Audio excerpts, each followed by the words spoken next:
Alhamdulillahilladzi hadana li hada wa ma kunna linahtadiya laula an hadanallah. Ashhadu an la ilaha illallah wahdahu la syarika lah wa ashhadu anna Muhammadan abduhu wa rasuluhu sallallahu alaihi wasallam. Assalamualaikum warahmatullahi taala wabarakatuh.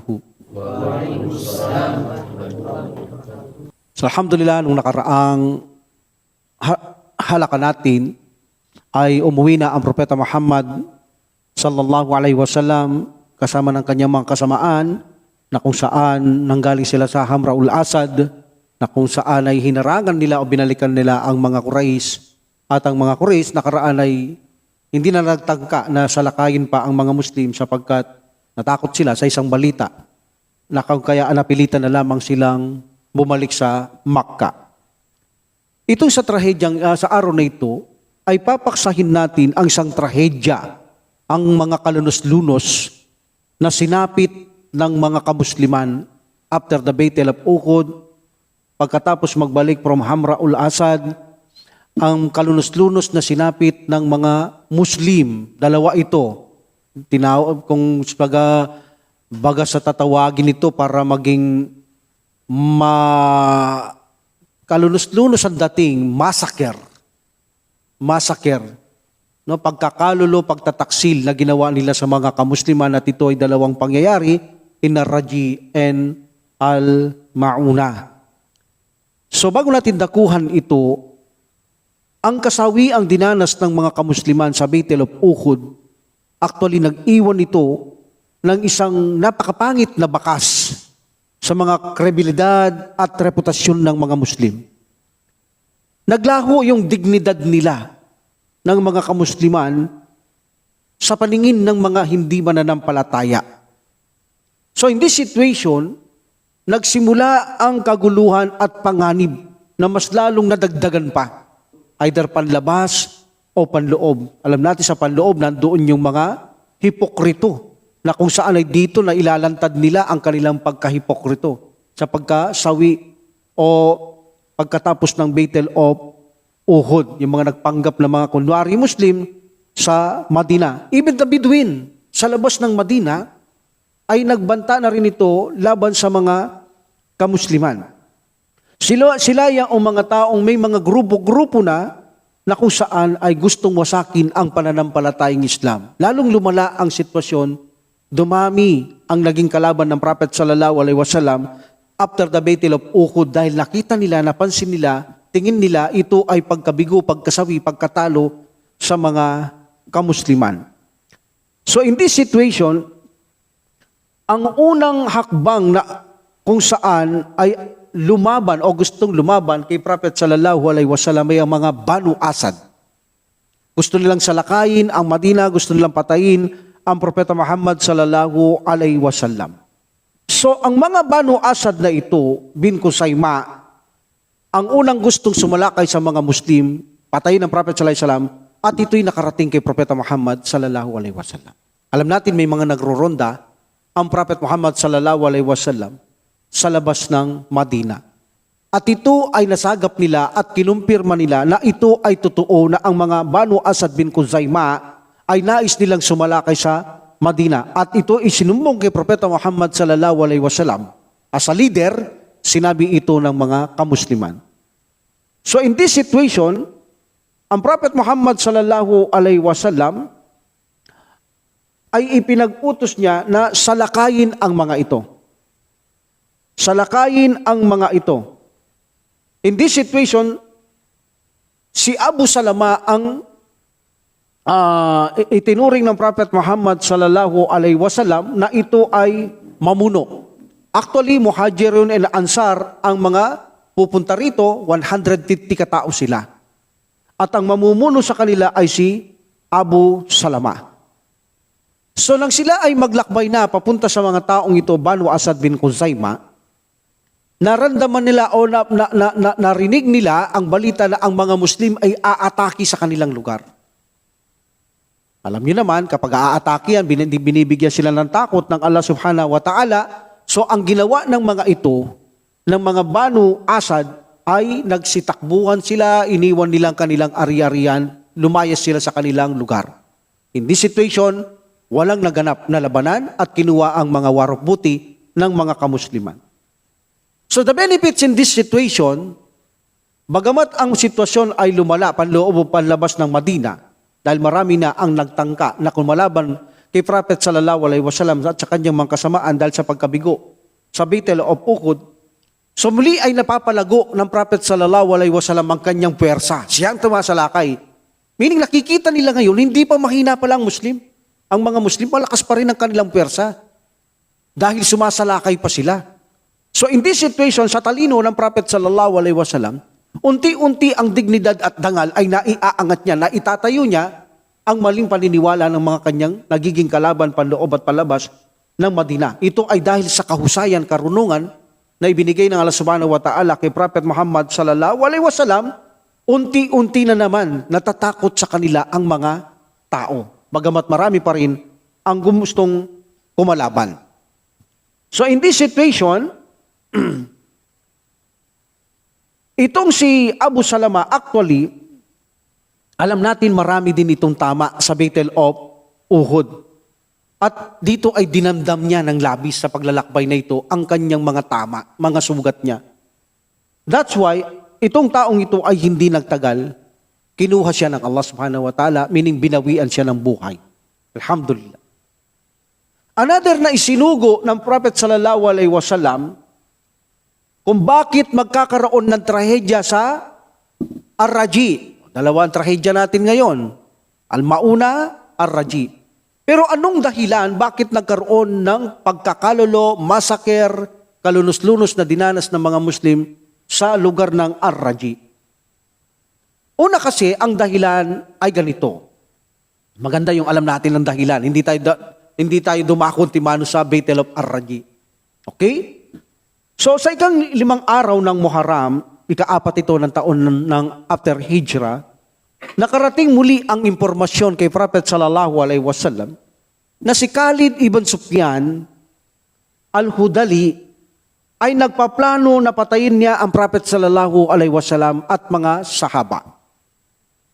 So ang taong ito ay nagsimula siyang mag-ipon ng mga tao. Siyempre, kailangan mo ng maraming tao. At hindi niya pinag-aaralan kung saan ito galing, hindi niya sinusuri bakit gusto mong sumama, anong dahilan, basta mahalaga sa kanya makatikim siyang maraming tao. Wala siyang pakialam kung sino sila. So, na makarating ito kay Prophet sallallahu alaihi wasallam, inutusan niya si Abdullah ibn Unais, isa lang to siya lang mag-isa. Abdullah ibn Unais radiyallahu anhu. Sabi niya, Unais, puntahan mo si Khalid bin Sufyan, patayin mo siya. Siyempre, nagpapalakas ng pwersa ang Prophet sallallahu alaihi wasallam para ipakita niya na hindi tama ang kanilang sapantaan na sila ay mahina na. Hindi. Kaya kailangan ginagawa ito ng Prophet sallallahu alaihi wasallam pagka sila nagtatagumpay, magsisimula na naman manginginig sa mga Muslim to, especially ang mga hipokrito. Dito, mga hipokrito, remember, naglantad na sila dito. Kaya sa susunod natin topic, yung Banu Nadir, yung isa sa mga lugar ng hipokrito to, sasalakayin to ng Prophet Muhammad sallallahu alaihi wasallam. Nagpakita na sila dito ng mga pagtataksil nila ng lantaran kay Propeta Muhammad sallallahu alaihi wasallam. That's why after this topic, sa susunod ay tatapikin natin, sasalakayin sila ng Propeta Muhammad sallallahu alaihi wasallam ang mga taong hipokrito na ito sa loob ng Madina. So in this situation, sabi ng Prophet sallallahu alaihi wasallam, ya Unais, sabi niya, Abdullah ibn Unais, puntahin mo, patayin mo. Sabi niya, yes Rasulullah, sabi niya, papatayin ko yan. Pero sabi niya, sino siya? Hindi ko siya kilala. O sabi ng Prophet sallallahu alaihi wasallam, hindi ko rin siya kilala. O paano natin siya papatayin? Sugo ng Allah. Para pa lang natin di alam ang kanyang mukha. So dahil tumatanggap ng revelasyon ng Prophet Muhammad sallallahu alaihi wasallam, sabi ng Prophet sallallahu alaihi wasallam, Unais, sabi niya, malalaman mo kung sino yung pinapapatay ko na tinatawag na Khalid, makakarandam ka ng takot sa sarili mo na hindi mo pa naramdaman kailanpaman. So meaning, pag nakita mo siya, nakaramdam ka ng takot na kailanman hindi mo naramdaman, yun. Ibig sabihin ng Prophet Muhammad sallallahu alaihi wasallam. Wala, di rin kilala ng Prophet sallallahu alaihi wasallam. Ganun ang impormasyon na dumating sa kanyang revelasyon, mararamdaman niya yun. Pag naramdaman niya, yun ang papatayin niya. Siyempre, naniniwala si Unais, tumatanggap ito ng revelasyon. So in this situation, pumunta doon si Unais. At gaya ng sabi ko, kumakalap ng tao to si Khalid. Walang suri-suri. So sinabi ni Unais sa kanya, nung makapunta na sila doon, ang daming tao, sabi niya, ano kaya ito? Tama yung mga balita na nag-iipon sila ng tao sa lugar na ito para nga salakayin ng Prophet sallallahu alaihi wasallam at kanyang kasamahan. So in this situation, nakita niya isang tao, natakot siyang bigla. Napakapangit pala. Napakapangit pala kung bakit siya natakot. Yun ang ibig sabihin ng Prophet sallallahu alaihi wasallam. Pag nakita niya, dahil sa kanyang pangit, bigla siya natakot. Sabi niya, ito yung tinutukoy ng Propeta Muhammad sallallahu alaihi wasallam, sabi niya. Ito yon, nakaramdam ako ng takot na hindi ko pa naramdaman. So pinuntaan niya, yun ang namumuno, yun ang nagkakalap ng mga tao eh. Sabi niya, balita ko, nagkakalap ka ng mga tao, nag-iipon ka ng mga tao para salakayin Madina. Sabi niya, oo, sabi niya. Sama ka ba? Oo, sabi niya, gusto ko sumama sa inyo. Wala lang suri-suri. Okay, sama ka. Pero hindi niya alam, ito isang Muslim. Yun ang mahirap sa kanya. Hindi niya ginamit yung kanyang utak, hindi katulad ng Prophet sallallahu alaihi wasallam. Gumagamit talaga siya ng matitinik na mga anong dapat niyang gawin. Hindi katulad nito, talagang hindi niya ginagamit ang utak nito. No? Hindi niya alam, itong nakausap niya, siyang papatay sa kanya. Walang suri-suri eh. Hindi niya alam kung sino itong taong to. So tinanggap niya na lamang ito. Okay, tinanggap niya na lamang ito. Dito nagkaroon ng peer prayer. Alam niyo ba nagkaroon dito ng peer prayer? Na hindi siya nagsasala na kayuko, nakatira pa itong si Abdullah ibn Unais, radiyallahu anhu. Hindi. Dahil kapag ginawa niya yun, makakalata siya. Kaya in necessity, nagsasala siya, kahit na siya ay nakatayo, naglalakad, nagsasala siya ng kanyang mga obligatory, sala na walang nakakaalam. At ito'y tinanggap ng Prophet sallallahu alaihi wasallam nung magbalik siya sa Madina. Tinanggap niya ito ng Prophet sallallahu alaihi wasallam, ito'y ijtihada. So meaning may mga ijtihada na noon. So tinanggap ng Prophet sallallahu alaihi wasallam ang kanyang way ng sala. So meaning may mga peer prayer, magdarasal na hindi natin kahit hindi tayo humarap sa kibla, tulad niya, hindi siya maharap sa kibla, hindi siya yumuyuko, walang problema. In case of necessity, nakasakay ka ng bus, nangangamba ka na kung tumayo ka, humarap sa kabila, bastusin ka, o madisappoint ka, o matumba ka sa bus, kahit saan ka nakaharap. Pwede kang magsala dahil ito ay fear prayer. Ang mga sahaba, kapag digmaan, alam natin, kahit nakikipaglaban sila, o kaya sila'y hinabol, dahil maraming humahabol, sila'y nagsasala habang tumatakbo sila, hindi nakaharap sa kibla. Ito'y tinanggap ng Prophet sallallahu alaihi wasallam. Ba't yung tayammum, Amr bin Yasir, tinanggap niya? Hindi. Di ba nagtayammum siya, junub, nagpagulong-gulong siya sa disyerto? Pagbalik niya, sinabi niya, hindi ganun, sabi niya. Dapat, idampi mo lang palad mo, then wipes mo yung muka, and then yung palad mo kanan kaliwa. That's it. Ituturo niya kapag mali. Pag tama, tatanggapin niyo ng Prophet sallallahu alaihi wasallam, and that is a sunnah. So, hindi siya umarap sa kibla, hindi na siya alam, Muslim siya, gumugol siya ng araw doon, mga ilang araw, hanggang finally, kumukuha lang ng timing kung paano niya talaga ito papatayin. Kumukuha siya ng timing na masarili niya ang taong ito. So in this situation, siya ay kumukuha ng timing kung paano niya patayin si Khalid until finally, 4 na katao sila, iniwan sila ng 3. So 2 na lamang sila. At dito niya ginawa ang pagpatay kay Khalid. Dito niya ginawa ang pagpatay kay Khalid at dinala niya ang ulo. Pinutol niya yung leeg. Dala niya yung ulo kay Prophet Muhammad sallallahu alaihi wasallam. So in this situation, nang magbalik sa Madina, itong si Abdullah ibn Unais radiyallahu an, dala niya yung ulo ni Khalid. At ito ay pumutok sa mga hipokrito na napatay na naman ng mga Muslim ang nagtatangkang salakayin ang Madina. Kung saan si Khalid ay napatay, nabalitaan ng mga hipokrito, nanginginig na naman sila sa takot. At nabalitaan, dala niya yung ulo ng namumulong ito na si Abdullah kay Prophet sallallahu alaihi wasallam. So natuwa ang Prophet Muhammad sallallahu alaihi wasallam sa kanya. Tuwang-tuwa siya, galak na galak siya na makita niya yung ulo nitong Khalid. Especially nakita niya yung mukha niya, ito pala yun. So siya ng Prophet sallallahu alaihi wasallam. Sakto may awak siyang tungkod. Sabi niya, Abdullah, kunin mo itong tungkod na ito, sabi niya. Itong tungkod na ito, sabi niya, ang mamamagitan sa atin, sa pagitan mo at pagitan ko sa araw ng paghuhukom. Kunin mo, sabi niya. Tungkod lang yun, mamamagitan niyo sa ginawa nila. ng Prophet sallallahu alaihi wasallam at especially Abdullah ibn Unais radiyallahu an. Itong tungkod na ito, alam nyo ba, hindi na ito malis sa tabi niya. Hanggang sa digmaan, mga Bethel, yung tungkod na yan, gusto niya nandun. Bakit? Dahil sabi ng Prophet sallallahu alaihi wasallam, magsasaksi yun. Kaya hindi niya na tinanggal to eh. Hanggang sa madatnan siya ng kamatayan ay pinagbili niya kung mamamatay siya, itabi ito sa kanyang libingan. Allahu Akbar. At ito ay natupad, namatay siya at inilagay sa kanyang libingan ang tungkod na mamamagitan sa araw ng paghukom na sinabi ng Prophet Muhammad sallallahu alaihi wasallam. Ito ang dahilan kung bakit nagkaroon ng massacre sa Ar-Raji. Bakit pinagpapatay ang mga Muslim. So dahil ang dahilan, pagkatapos na mamatay ng amo nila o boss nilang ito, si Khalid, nabalitaan nila na Muslim ang pumatay, kasamahan ng Prophet sallallahu alaihi wasallam, sila ay mga umarkila ng mga tao from Adal and Kara.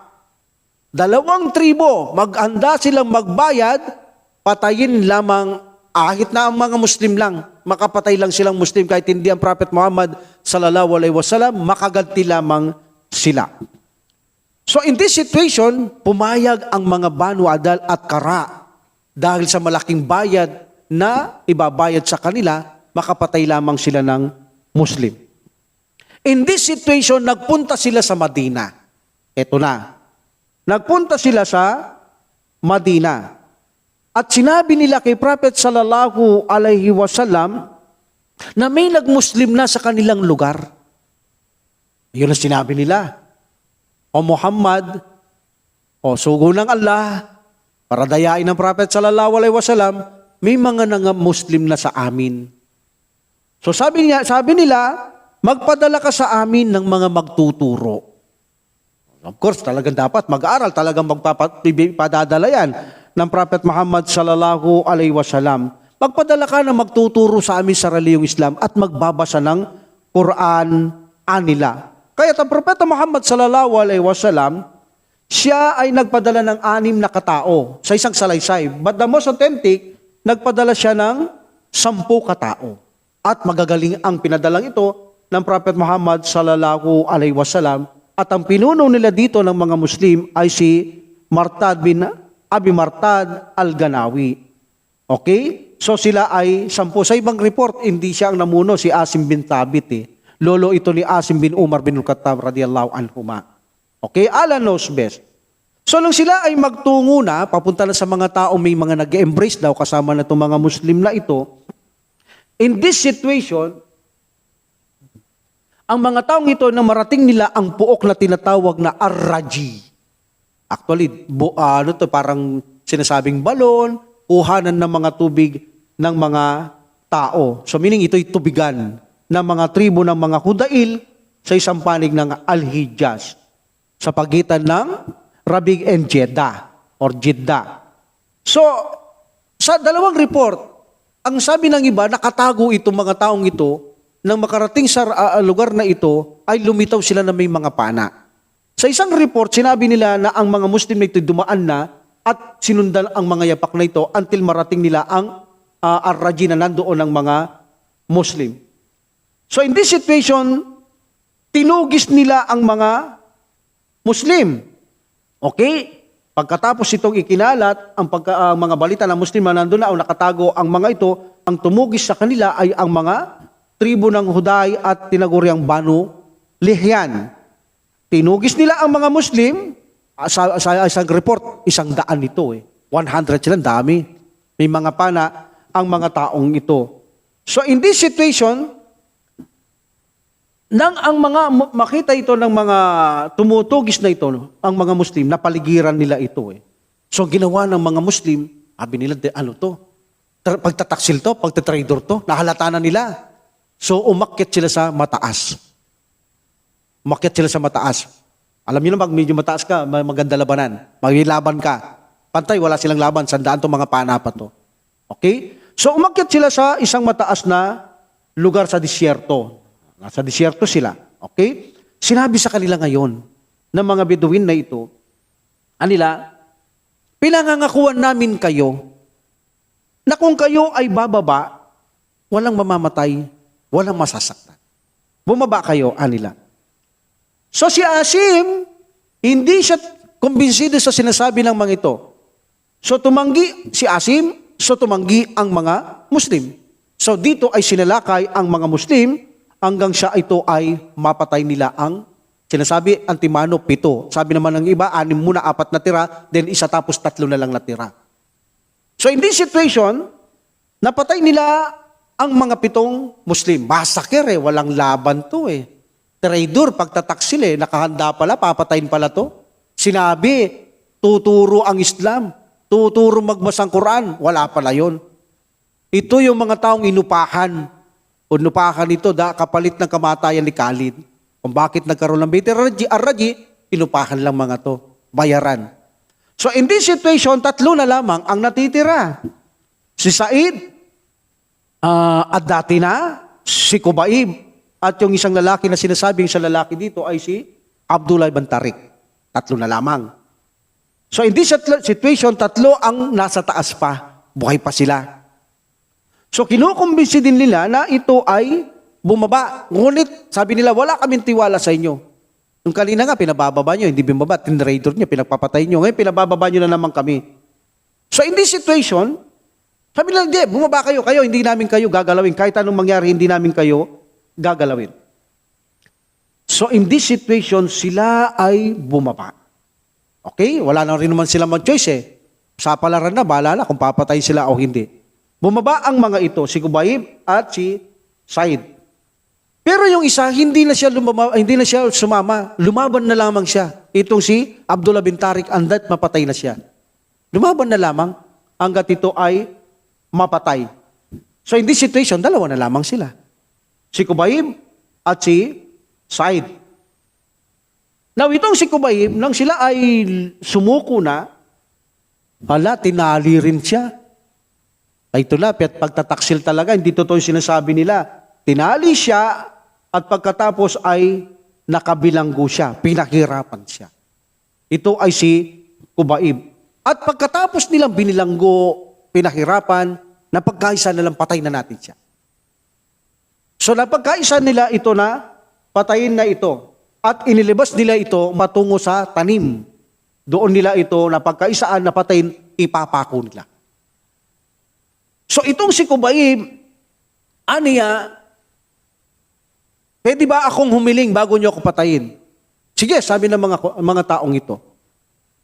Pwede ba ako, sabi niyang, magsagawa ng gusol muna? At mag-ahit ng aking mga pribadong lugar sa mga balahibo. Bigyan niyo akong labaha. Sabi niya, okay, bigyan niyo labaha yan, paliguin, pabayaan siya. Okay? So in this situation, mag-ahit muna bago maggusol. Nakita siya ng babae. Yung babaeng yun, may anak siya, may anak-awak siya labaha. Sumigaw yung babae, akala niya, papatay niya yung anak niya dahil may labaha Anong sinabi ni Kubayb? Huwag kang matakot, sabi niya. Hindi katuruan sa amin ang manakit ng babae, lalo ng mga bata. Wala akong layunin patayin ko kayo. Mag-ahahit lang ako.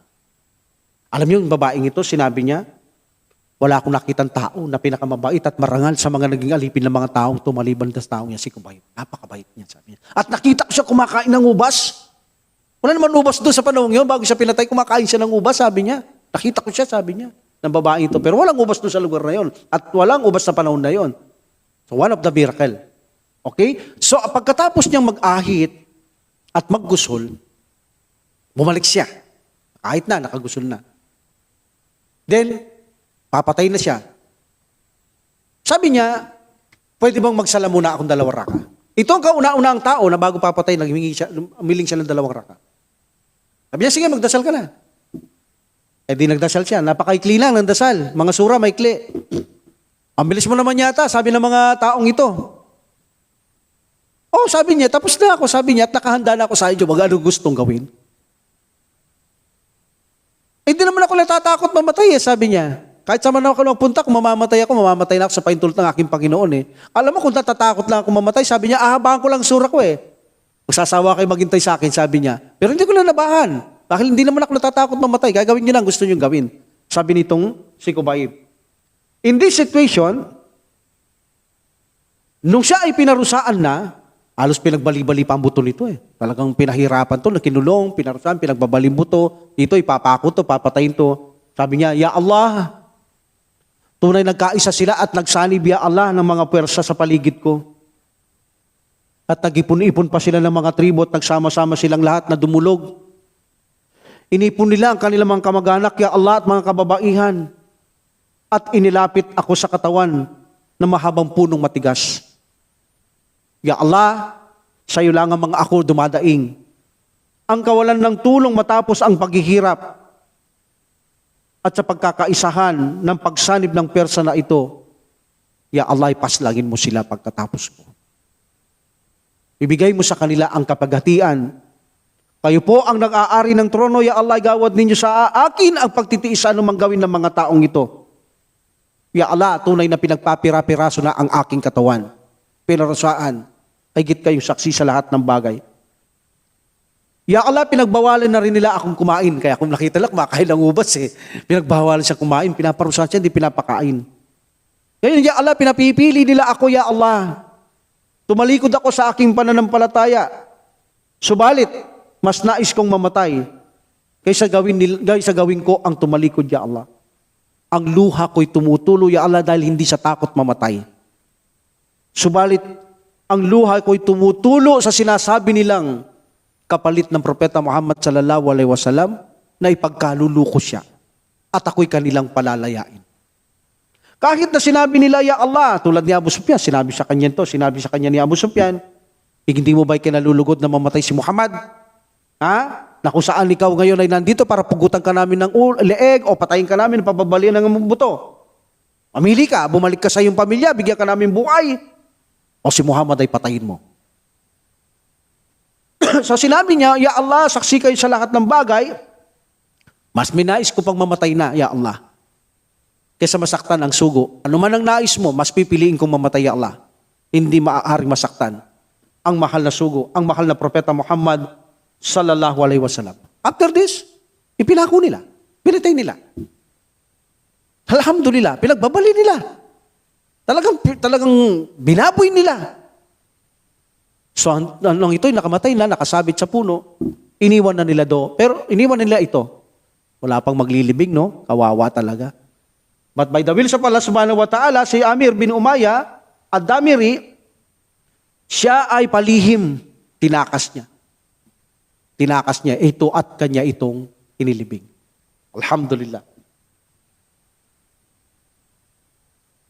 So in this situation, balikan ko si Asim muna.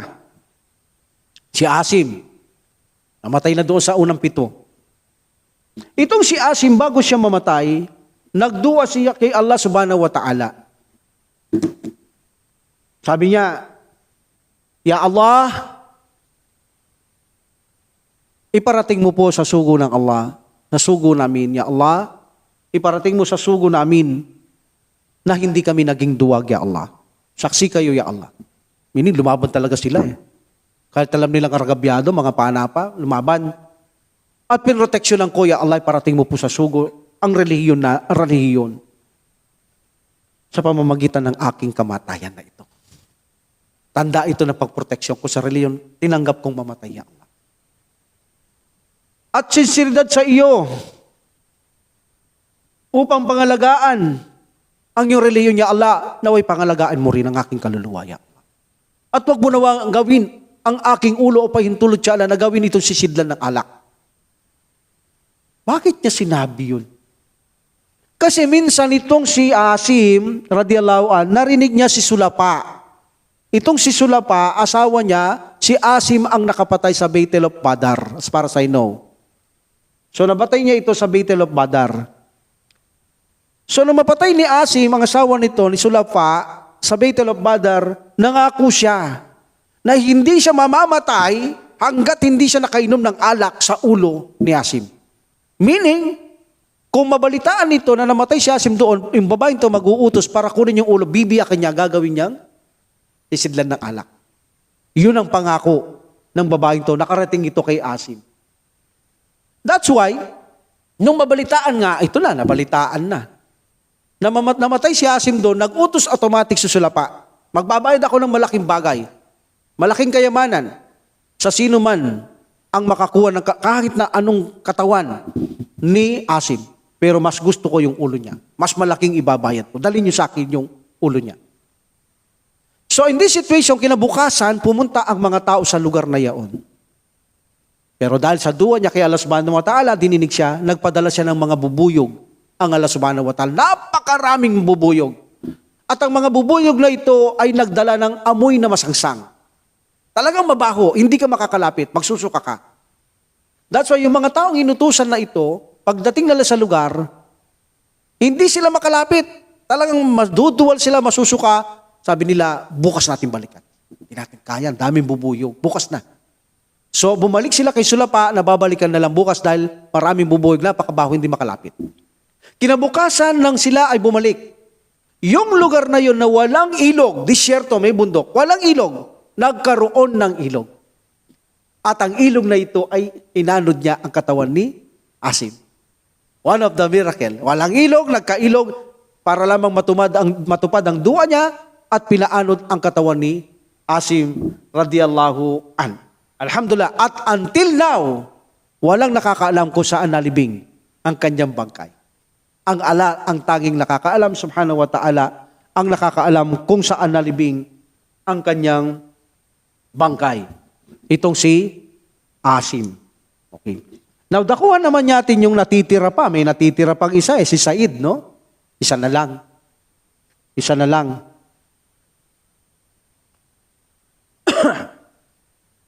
So, nang ito si Said naman, ang natitira na, ano gagawin natin dito? Ha? Ba, ibinenta pa? Ibinenta pa ito? So, ang sinasabi nilang bumili dito ay si Safwan bin Umayya. Si Safwan bin Umayya. So, nung ito ay mabili ni Safwan, ipinag-utos niyang papatay niya ito. Makaganti lamang si Safwan. Itong kay Said. So, meaning walang natira sa kanila. Pinatay silang lahat. Gawaing pagkakalulo dahil lang sa mga inupaan ng mga tao dahil napatay nilang pinuno nila si Khalid. That is the one, ito ang isang trahedya na kalunos-lunos na dinanas ng mga Muslim. At ang susunod ay higit na kalunos-lunos kaysa sa dito. Ang trahedya na nangyari naman sa balon ng mauna, mas kalunos-lunos ito, mas maraming namatay dito. Okay? At ang mga namatay dito, they are Qura. Master nila ang Quran. They are reciter. They are Ahlus Sufa. Alam natin, ang panahon na ang kasaysayan ng mga Ahlus Sufa, walang ginawa kundi mag-aral na mag-aral ito.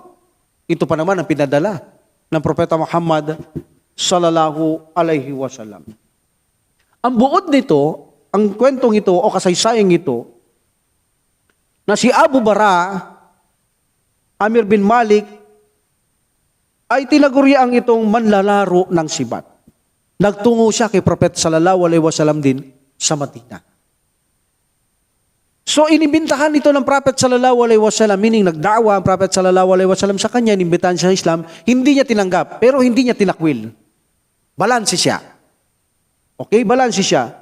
Sinabi niya sa Prophet sallallahu alaihi wasallam, o sugo ni Allah. Actually, sinabi niya, o sugo ni Allah. Hindi niya tinanggap, pero hindi niya tinakwil. O sugo ni Allah.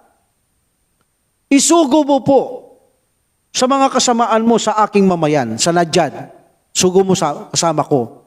Sa aming mamayan sa Najad. Upang sila ang mag-imbita ng reliyon mo sa mga tao. Magdawa sila doon. Sila, mag-imbitahan nila. Siguro, pag papasok, yung papasok siya. Kaya hindi siya agad yumakap o hindi niya naman i-deny, hintayin niya siguro yumakap yung mga tao niya. Kaya humihiling siya kay Prophet sallallahu alaihi wasallam na mga tao na sila ang magpapahayag sa mga tao sa Najad tungkol sa reliyong Islam. At sabi niya, Ya Rasulullah, o sugo ng Allah, maaaring makakaasa kang tutugunin nila. Makakaasa ka na tutugunin. Siguro tutulong siya. Hindi natin alam. Pag tumulong siya, yayakap siya. Pero sinabi ng Prophet Muhammad sallallahu alaihi wasallam, hindi ko sila pwedeng paisama sa iyo eh. Parang nadala siya. Baka pagtataksil na naman to, pagtatrader na naman to. Kaya sinabi niya Abu Bara, Ako po ang puprotekta sa kanila, sugo ng Allah. Ako po ang gagarantor na puprotektahan ko sila. So that's why ipinadala ng Propeta Muhammad sallallahu alaihi wasallam. According to Ibn Ishaq rahimahullah, ito'y 70 katao. Yan, marami to. Mga kura. Kung mawawala, sobra namang, siya lang may kagustuhan nito. Kawalan ito sa mga Muslim, maalam ito. So, 70 kura. Ang pinuno nila dito si Al-Mundir bin Amir. Okay? Mula ito sa Bani Saida. So, alam nyo ba, siya ang taong tinuring na pinatay na, pinalaya upang mamatay. Allahu Akbar. Pinalaya upang mamatay. Sila ang mga taong pinakamabuting Muslim. They are Qura, they are Ahlus Sufa. Pinakamarangal sa kanila. Sa mga lalakad na ito. Pinakapinuno sa kanila, sa mga lalakad na ito, Al-Mundir bin Amir. At pinakamarunong sa Quran. Lahat ito marunong, ba't pinakamarunong ito? So ang ginawa nilang sila'y maglalakbay na, kinakapos sila sa pagkain, nangangahoy. At pagkatapos binibenta para ito ay makakain. At abang sila'y naglalakad, yung mga kasama ni Al-Bara ay tinuturuan na sa Quran, nagdadawa na sila, abang sila ay papunta sa kanilang pupuntahan.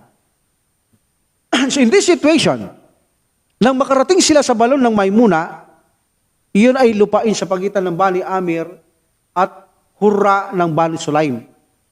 At doon sila tumigil. Okay? Balon ng Maymuna. Mauna. Ang Prophet sallallahu alaihi wasallam, actually nagpadala siya ng kanyang mensahero na ang pangalan ay Haram bin Milhan, na kapatid na lalaki ni Sulaim. So dala niya ang sulat ng Prophet sallallahu alaihi wasallam at ito ay pinadala sa kaaway ng Allah subhanahu wa ta'ala kay Amir bin At-Sufail. This is a messenger, bawal patayin to. Sa panahon nila, kapag messenger, di mo pwedeng patayin. Kahit na anong panglabanan meron kayo. Sila nagsisilbi kasing namamagitan. Nagpapadala mensahe sa kabila kung anong dapat gawin. Pero wala siyang pakialam. Kahit messenger, nilabag niya ang kanilang kulturang ito, tradisyon, pinapana niya ito sa likod. Sa ibang report ito ay pinasibat niya at tumagos sa kabilang katawan nito hanggang ito'y mamatay. Alam niyo ba, sumigaw ito eh. Anong sigaw ni Haram bin Milhan? Nagwagi ako. Sabi niya, nagwagi ako. Nung mamamatay siya. Bakit nang sabi niya nagwagi siya? Shahid nga naman siya. Martir nga naman siya. Diba? Kaya sabi niya, nagwagi ako pero mamamatay siya. Sabi ni Amir, paano nagwagi yan? Mamamatay ka lang, paano ka pa nagwagi? Sabi niya, nagwagi ako. And then siya ay namatay. So meaning, siya lang nagwagi siya dahil siya ay kabilang sa mga martir. Itong mga taong ito. So pagkatapos nito, itong si Amir bin Tufail, nabalitaan niya, nakasama, actually itong si Abu Bara ay, kung di ako nagkakamali ay, kung di niya kamag-anak, pinsan, ito ay kanyang kapatid, no? Alhamdulillah. Kamag-anak. Yan. Kamag-anak ni Amir bin Tufail itong si Abu Bara. So kasama ng mga Muslim to si Abu Bara. Sabi niya, ako po protection sa kanila. Sugo ng Allah. Pinagtiwalaan siya ng Prophet sallallahu alaihi wasallam. That's why nung si Amir bin Tufail ang nagpapatay dito kay Haram, pinunta niya ang mga Banu Amir na kung saan ay labanan nila ang mga taong ito na kasama ni Abu Bara. Pero sabi nila, paano namin sila sasalakayin, papatay na kasama nila si Abu Bara, kamag-anak mo yun eh. Pinoproteksyonan sila, paano namin sila lalabanin? Ayaw namin. So pumunta siya mga Banu Salim at tinugon siya ng mga Banu Salim. Okay? At ganun din, siya ay pumunta sa Dakwan. Usaya at Riil, tinugon din siya, tinulungan siya. In this situation ay sinalakay nila ang mga Muslim. Sinalakay nila ang mga Muslim hanggang sa mga mapatay nila ang mga kamusliang nito. Ang kahuli-huli sa kanila ay si Ka'b bin Sa'id bin An-Najjar. Pero ang huling ito, kala nila patay ito. Nagpatay-patayan na lang. Yan ang uling mamamatay eh. Pero hindi siya namatay.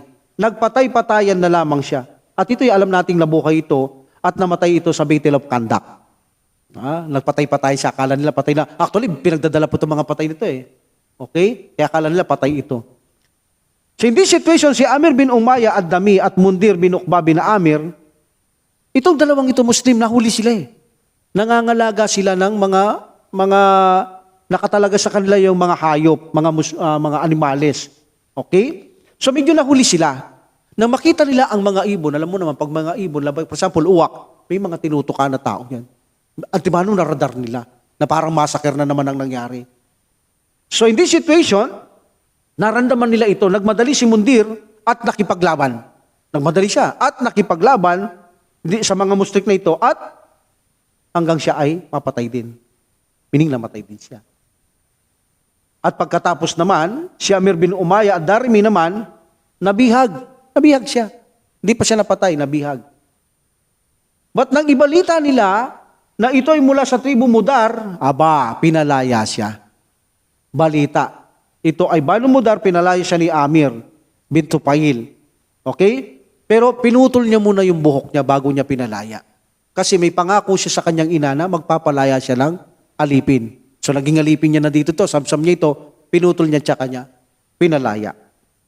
So si Amir bin Umayya,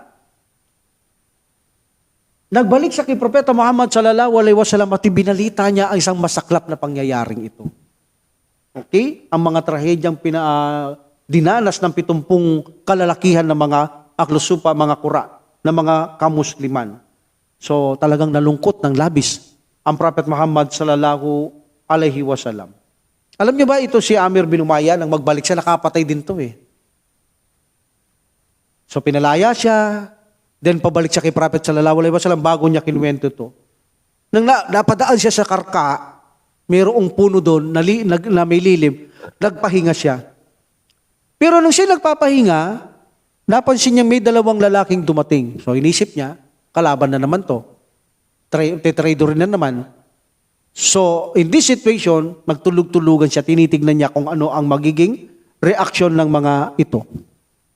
So, nang lumapit ang mga taong ito, dalawa, natulog din.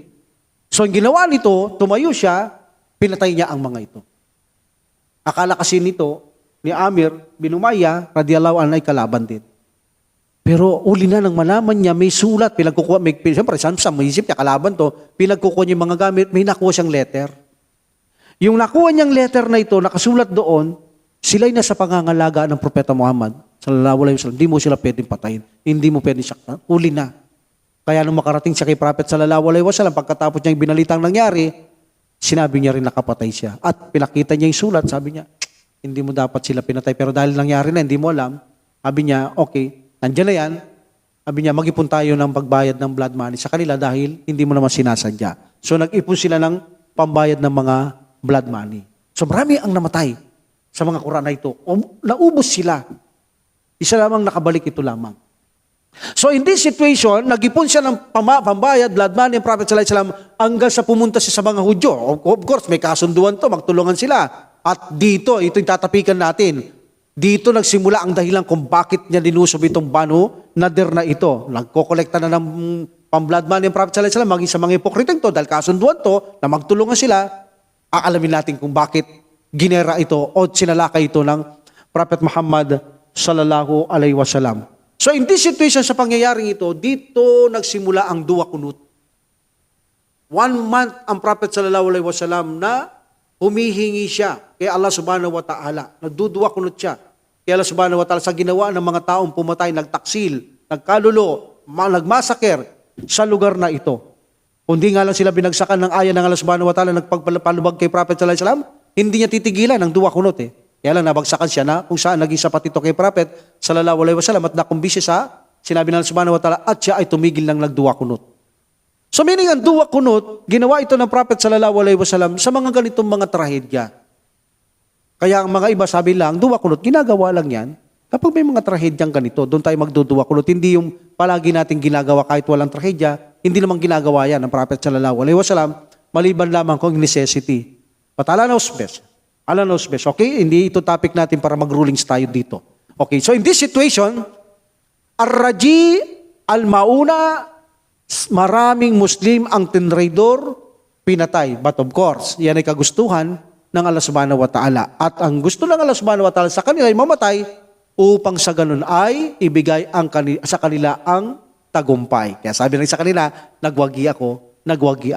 So meaning, sila ay nagwagi. Yan ay kagustuhan na ng Allah subhanahu wa ta'ala ang mangyari sa kanila na sila ay bigyan ng tagumpay na ng Allah subhanahu wa ta'ala pagkatapos ng kanilang mga mission sa mundong ito ay kinuha na sila ng Allah subhanahu wa ta'ala. At alam natin ang mga namamatay na martir ay napakaganda ng buhay nila pagkatapos ng kanilang kamatayan. Alhamdulillah. So inshallah, sa susunod ay tatapikin natin kung bakit naman itong mga Banu Nadir na ito, isa sa 3 lugar ito na mga hipokrito sasalakayin ng Propeta Muhammad sallallahu alaihi wasallam, inshallah. Wa akhiru da'wat alhamdulillah rabbil alamin wa salatu wa salam ala rasulillah.